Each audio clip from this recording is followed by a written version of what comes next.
सारा विधान उसने बनाकर छोड़ दिया। अब परमात्मा ने एक विधान बना रखा है कि जो व्यक्ति अपने संस्कार वश जो कुछ भी प्राप्त कर रहा है वो तो उसका प्रारब्ध है, प्रारब्ध कर्म है उसके। तो दुख है उसके प्रारब्ध कर्म में, किस्मत में, तो वो भी भोगने पड़ेंगे। और जैसे सुख है उसके प्रारब्ध में तो उसको मिलेगा ही मिलेगा, उसमें कोई अड़चन नहीं पैदा होगी।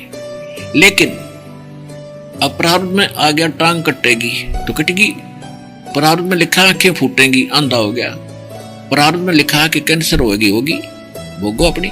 लेकिन जब हम परमात्मा की शरण में आ जाएंगे, इस भक्ति के करने से वो प्रारब्ध कर्म अपने आप नष्ट हो जाएंगे जो हानिकारक है अपने लिए। जैसे पहले फसल बीजा करता किसान, उसमें खरपतवार साथ उग गया करता और साथ फड़ा करता वो।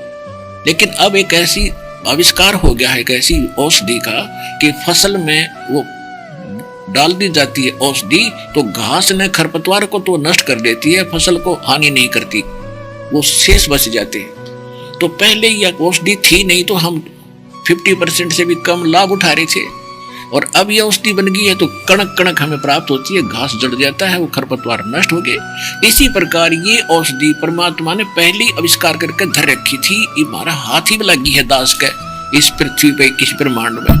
अब यह औषधि लो, आपके पापों का नाश कर देगी, पुण्य फलेंगे न्यारे, ऐसे मोक्ष होगा।